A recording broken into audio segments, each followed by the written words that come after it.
Shipal and my team name is Gen Artist. So today we will discuss on this pre-hackathon assignment and our project topic is social media performance analysis.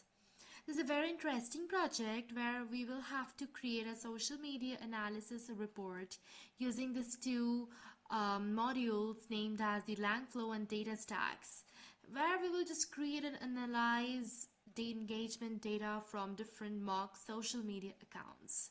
So let's dive into this project. Firstly, we will be creating this AstraDB database. As you can see, I've created one. Social media DB is the name of my database. Different key matrices are given like the request, collections, application token, API endpoints. All details are available under the social media DB. Now let's come to the most important part, that is the Langflow. This AstraDB and Langflow, these things are connected. So my projects are opening and here we go with my project known as the Vector Store Rack. Let's open it. Here comes the Langflow diagram. Let's see. First is the file path. This is the CSV file path that I have given here. The social media engagement data.csv. This file consists of numerous data on the basis of the number of likes, shares, comments, and views of different people. Now, this is being connected with the split text. What does this mean, split text? This split text basically divides this entire CSV file into smaller chunks. Okay, this entire big thing is broken down into smaller parts. Now, what happens with this smaller text chunks? This will be passed through this Google Generative AI. What is this? These text chunks needed to be converted to vector embeddings. And there are different embedding models which helps us to convert the text chunks into vectors. Now, what it does basically, these text chunks are being mapped with their individual numerical vector representation. And this can be done using different embedding models which are available in the market. Like we have the OpenAI embeddings, Hugging Face embeddings, Gemini, so many things are there. Here we are using the Google Generative AI.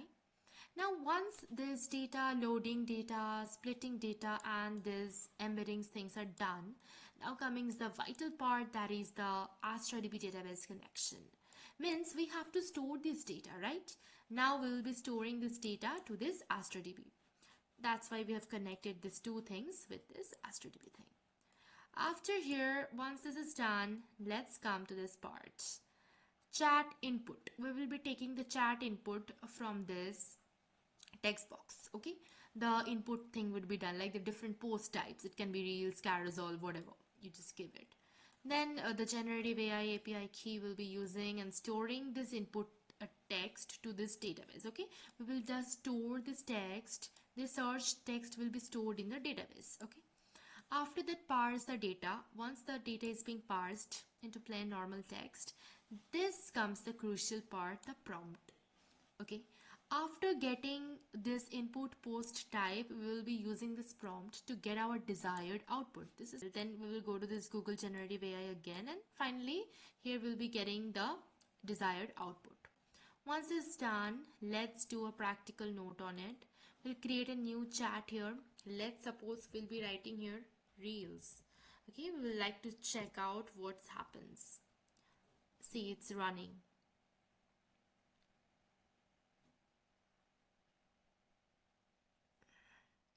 See, a detailed engagement report has been generated here. Okay, this is all.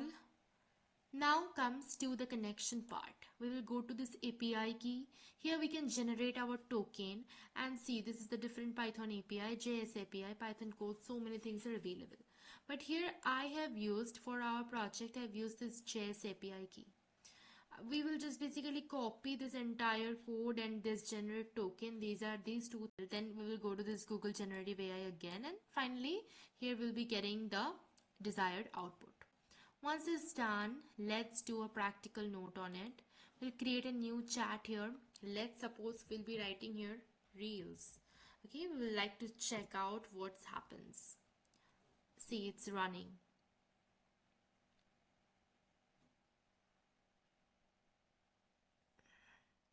See, a detailed engagement report has been generated here. Okay, this is all.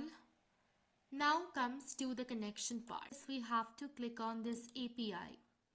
Now from here we can just generate token. A token will be generated here.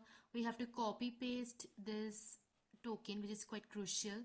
And next comes this Python API, JS API, Python code. So many things are available. But for our project purpose, we need this JS API. Now we will copy these two things, this token and this API, and we'll be just pasting them on this VS Code. This VS Code, like we have made this project on React. It's a React app basically, React plus Byte. And all this code you can see, like everything is given here. I've written it. And also another thing, the entire designing done using Tailwind CSS. Now let's see the project, which is the main part.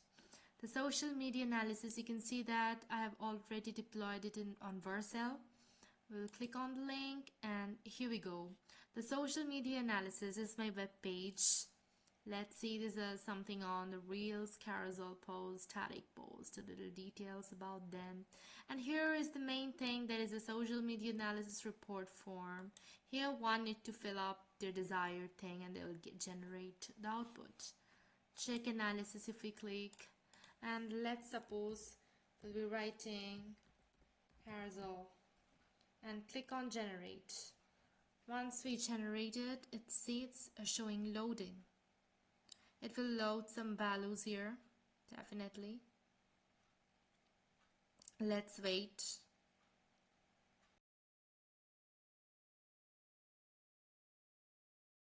So we can see that like average, like, share, comments, everything, their engagement metrics, everything has been shown here.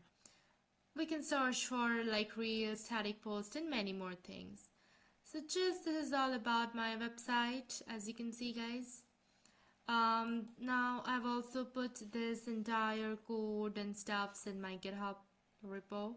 You can just visit my GitHub repository and visit all these different files and folders. And yeah, that's it about my project. Thank you so much.